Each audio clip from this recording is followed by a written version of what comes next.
Hello and welcome to my channel In Search of Wonder. My name is Anne and this is a glorious Sunday afternoon here in Northern Virginia, and I am heading off to choir practice here. We are getting ready for Easter, so off to choir practice, and I just needed to get this vlog started for this week. I am currently reading A Woman of No Importance and Sense and Suitability by, sorry, the sun is very, very bright. There we go. And Sense and Suitability by Pepper Basham. That was just because it was on my Kindle or Hoopla, and I just was in the mood to read it. Total mood to read. No idea what I'm going to get into this week, what I'm going to pick up, what I'm going to read. We'll find out. I have a few middle grade things that I probably will, in fact, pick up as we finish up middle grade March. Other than that, nothing specific in mind that I particularly want or need to read, I don't think. So that is what I got going on this week. So we will get started with it.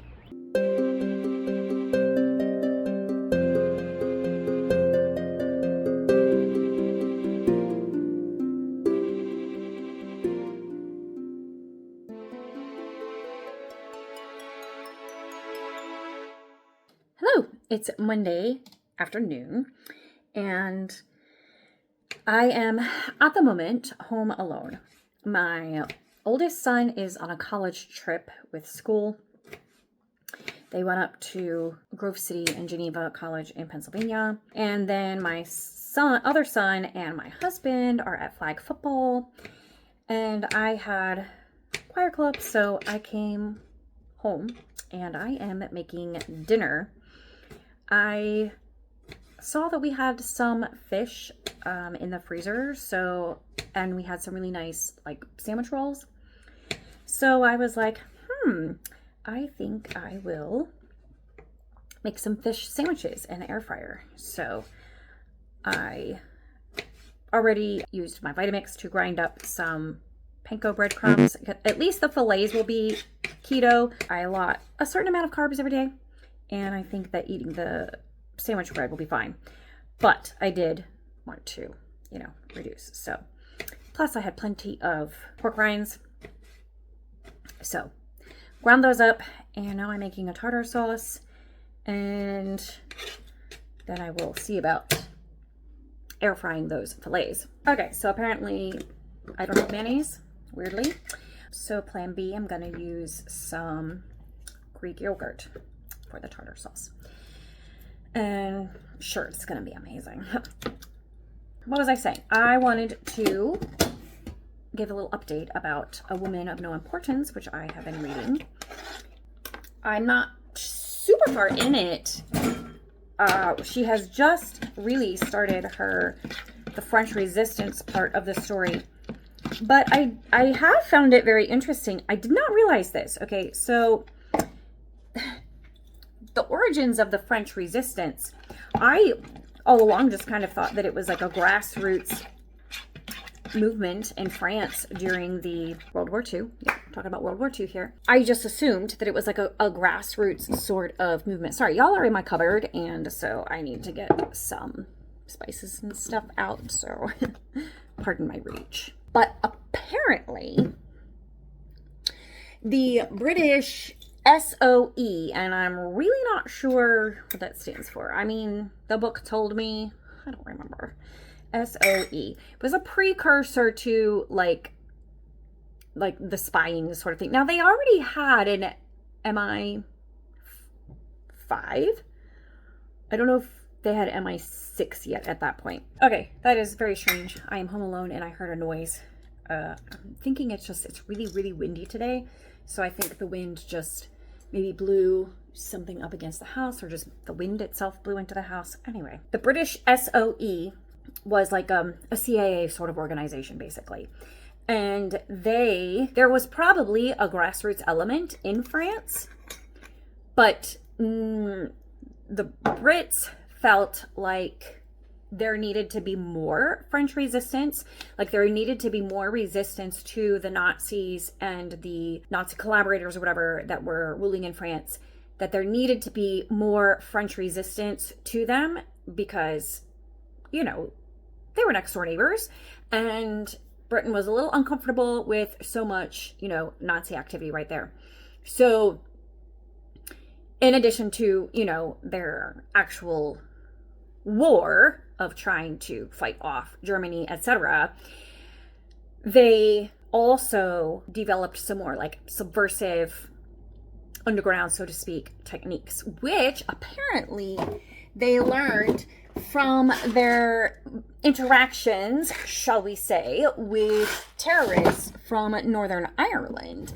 They adopted their techniques to use in fomenting a resistance among the French, like a color revolution sort of thing. So I did not know any of that. The truth of the matter is, like, the more I hear about these kind of things, like, I don't really know how I feel about the ethics and the morality of all that. Not that anybody asks me. Nobody asks me. So that is where I am in that book. She's our spy lady. Of course, couldn't tell you her name because I don't have the book in front of me at the moment. But she is in France. She is in a town. She started out in one town, but then she moved to another one because it was better for generating this rebellion and this resistance. But she's like starting from scratch. Initially, when she was there, she had no way to communicate with her handlers in England other than her cover, which was as a journalist. And so literally her first communication with England was newspaper articles she was writing for the New York Times or the New York Post. And that is how England was getting information from her. And she actually was literally reporting in their actual information about conditions in France. She befriended, I mean, this was really smart, right? First thing she did when she got into France was she like just started making friends with people in certain positions. And she made friends with the censor of, you know, the one who censored like news articles and everything. She made friends with her and got on her good side. And then all of a sudden she was printing whatever she wanted, more or less, in the New York Post or Times. And that's how England was getting information from her. Now, like not too much time passed, and then they actually sent a wireless radio operator over who was able to help her to communicate with her handlers in England. But anyway, very interesting so far. Really enjoying that. As for what I will pick up next, I really don't know, but I think that I would like to read The Boy in the Striped Pajamas, and I would like to read the vintage Christian fiction novel that I picked up, The Blue Window, I think it was called. Those two are like really speaking my name, and I really want to read them. But I also have two other middle grade that are speaking my name as well. So I don't know. I have until next Monday or Tuesday to read all of them, so about a week. So anyway, we'll see what I get to. I haven't had time today to read, and I have some work to do this evening. I don't know if I'll have time to read tonight either. So we'll find out. But that is my update for now, what I've read. All right. So I've got my roasted potatoes and broccoli, and I'm actually very pleased with how this fried fish sandwich turned out in the air fryer. Looks good. I'm excited to dig in. And I tried to make some cold foam to go with my iced tea. This is actually a pink grapefruit iced tea that I made. But I don't know what was happening, but the cold foam was not foaming quite correctly. So I'll have to keep trying with that. But my yummy dinner.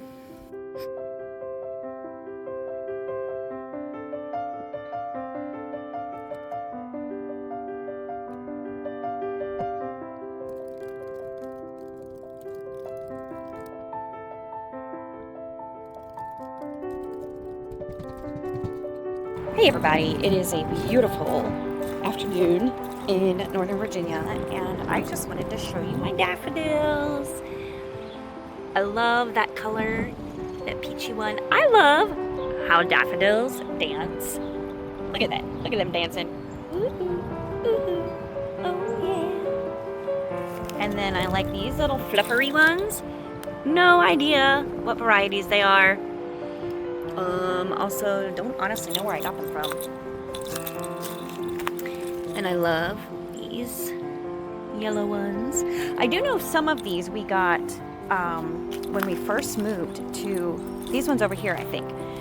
And we need to thin these out. But when we first moved to this house, we were walking to the flower and garden show in our town, and a lady was thinning out her daffodils and giving them to passersby. And we were like, sure, because we were dirt poor at the time. Well, we had just bought our house the previous winter. And yeah, we did not have a lot of money for landscaping, so she gave us a bunch of them, and we started our daffodil collection. And I don't know where the other varieties came from. My husband might remember. I'll have to ask him. Anyway, I just love this time of year when the daffodils bloom. And oh my goodness, the first tulip of the year. Look at that. I have these little short tulips. You can't really tell very well. I have short ones, and then I have regular normal tall ones. I don't know why. It's just the kind I got. It is Friday morning. Still morning. Just checking the clock over there. And I am going to wrap up this reading vlog. Today, the cherry blossoms are peaking in Washington, D.C. So in honor of that, I am drinking my coffee from my cherry blossom cup. These cherry blossoms are actually, like, on the cup, they're black, but when you put coffee in there or something hot, they turn pink, and I love it. I haven't gone to see the cherry blossoms in several years, actually. People who actually live here do not enjoy dealing with the tourists that clog the streets and the mall and all of the areas for the cherry blossoms. Like, to us, it's really just not worth it most of the time. However, the cherry blossoms are incredibly beautiful. And I saw a map the other day that showed where there are cherry blossoms not in the main downtown area, the mall, you know, the big tourist spots. There are other places where you can see it that don't get as much traffic. And so I'm sort of hoping to convince my husband. We have a 4-day weekend. Well, I have a 4-day weekend, and my children have a 4-day weekend. My poor husband does not. But I am hoping to convince him at some point over the weekend to go and look somewhere at some cherry blossoms. Somewhere. It doesn't have to be in DC, but just, you know, in the area. Today it is raining and kind of gloomy. Not a good day for such things. But I will enjoy my cherry blossom cup, if nothing else. So today is a teacher work day. And so we don't have school, and I was a good little girl, and I got my grades put in by the end of the day yesterday, so I did not have to do that today. All of my responsibilities are fulfilled. Yay me. It's always my goal. It doesn't always happen, but this year I was able to do that. So I'm very happy about that. That means this morning I got to sleep in a little bit. I got to finish reading a book. I'm following Chris's example. I love in her weekend reading vlogs how she does sprints at home to do her housework. And so on days off when I'm not super motivated to do any housework, but it really needs to be done, I do the same thing. So I did 20 minutes of cleaning my kitchen. There's probably 20 more minutes worth of cleaning that needs to be done in there. So I'll do another sprint later, but I have otherwise had a pretty relaxing morning and enjoying my day off. We're going to go celebrate my father-in-law's birthday this evening. So that will be a fun time with family. And in the meantime, I'm going to catch up on other aspects of my reading life, such as updating my reading journal, updating my reading tracker, which is behind. My son got that for me for Christmas, if you remember, and it's behind. So I need to update that. I need to print out some things. I need to put some books on Pengo. I just need to do some reading life updating, and a day off is a good day to catch up on all of that. So I'm going to do all of that. But I wanted to talk about the book I finished reading, which was Sense and Suitability by Pepper Basham. I don't even know if I mentioned that I've been reading it. I've kind of been reading that one on my Kindle at odd moments when I don't have any other reading material handy. And I just picked it up on a whim. It's a bit of a mood read.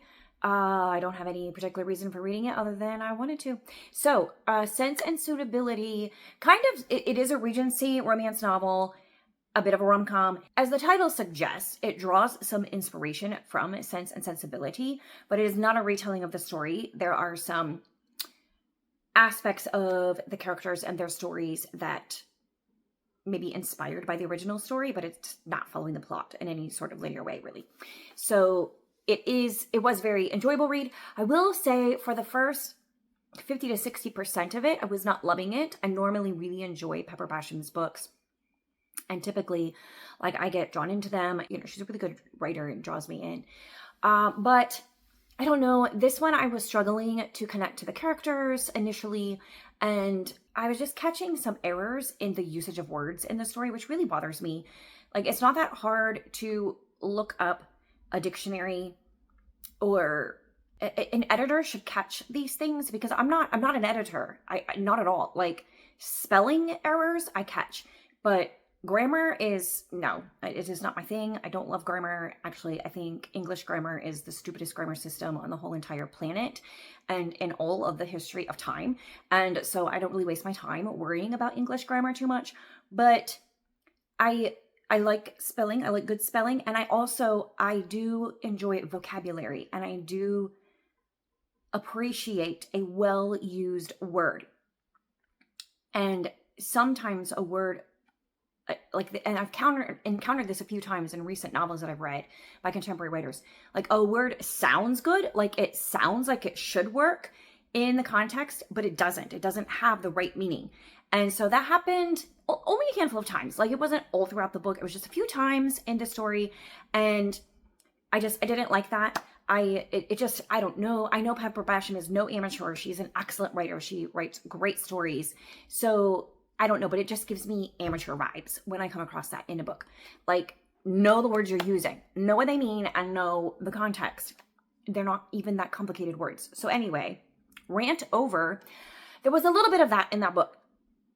But by the time I got to the 50-60% mark, which is where I was this morning, I was really invested in the characters, and I really wanted to see how everything would work out. Of course, I knew in the end, it would work out. It seemed like there were insurmountable obstacles, but it's going to work out. It's a romance novel, right?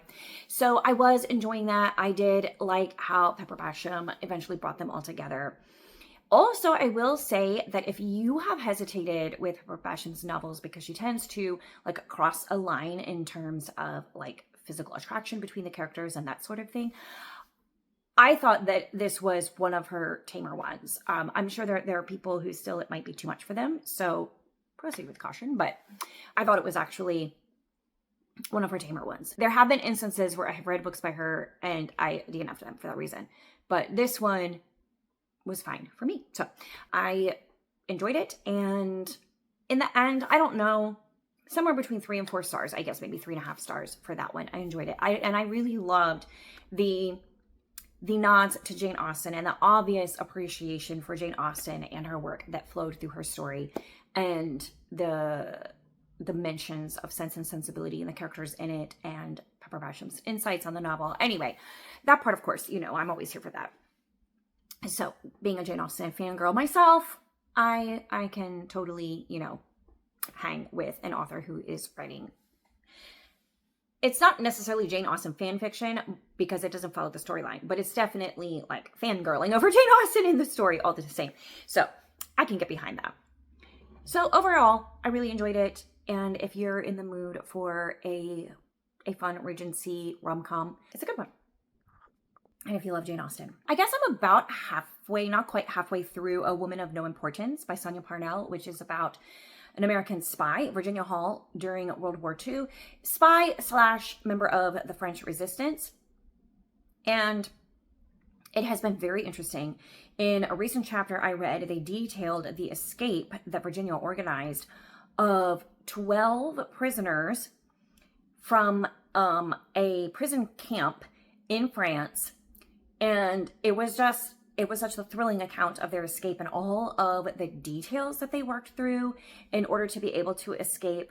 And it was also interesting to read that even though the author keeps saying in the book that the French as a whole actually weren't very much assisting with the resistance, like they seemed complacent and like not wanting to rock the boat of their lives, which, you know, honestly, I get. Some people just like, they just want to live their life in peace. So I get that. But they keep talking about how, you know, they kept meeting with apathy and complacency on the part of the French. And even if they didn't like the Nazis and they didn't like the collaboration that their government was doing with the Nazis, that they wouldn't step outside of their skin to do anything about it.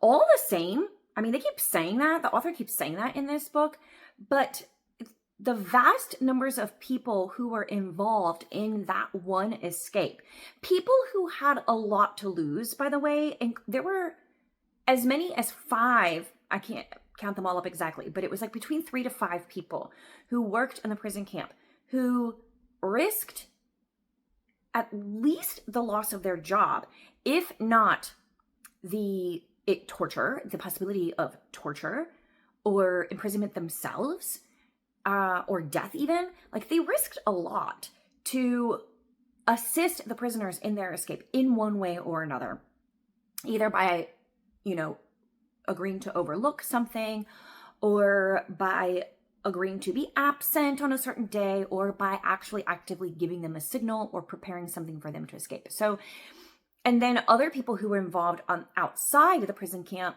but also in positions of influence where they had a lot to lose. And then just everyday people who contributed various things to the escape of these prisoners. I don't know, it seemed like there were a lot of people who were willing to assist in this, more so than the author makes it seem initially. That was the case. Anyway, it's very interesting reading and getting this a close-hand look at the French resistance during World War II, and in particular, Virginia Hall's role in it, and the things that she orchestrated, and her ingenuity and her bravery and her resourcefulness is very inspiring. The way that the story is told is not super linear, and this is why I prefer biographical novels most of the time to straight nonfiction when it comes to this sort of historic thing, because even if you get fiction mixed in with a fact, at least it follows a linear storyline that is just easier for my brain to understand. This one, and a lot of nonfiction I read does the same thing. Like, it jumps around in time-wise. Like, the author seems to be like looking at a period of time. And so over the course of a chapter, she'll kind of like, in this period of time, go in and around and this person and that person, but this person was in this month, and then this person was in that month, and this incident happened here, but then this incident happened there, and then this whole thing was running all the way through. It's really hard for me to follow the sequence of events, and that frustrates me. And also, we are only 9 months into Virginia Hall's role as a resistance leader in France, and oh my word, like, the number of contacts she made and the things that she did in that relatively short, I mean, that's like a period of a school year. And yeah, a lot of things can happen in that time, and a lot does happen, but it's just a little bit mind-boggling. And it's also hard to understand because of the way the story is told, not in a linear through time way. It's a me thing. I struggle with it. So anyway, other than that, very enjoyable story, and I'm enjoying getting to know about Virginia Hall and her contributions to the French resistance in World War II. And I have a few more days left in March. And so to wrap up middle grade March, I think I'm going to, the next few days, focus on reading my last 2 or 3 middle grade March that I had picked up, which is The Boy in the Striped Pajamas and Green Glass House and Wish Tree. So can I finish all of them the next 4 days or whatever it is? Maybe not, but that's what I'm going to pick from until we get to the end of March, and then I start my April reading. So that is my weekly reading vlog for this week. Thank you for joining me. Let me know in the comments any of your thoughts about anything that I read, anything that you're reading, whatever. Let's chit chat in the comments about our favorite subject of books, of course. And I will see you next time.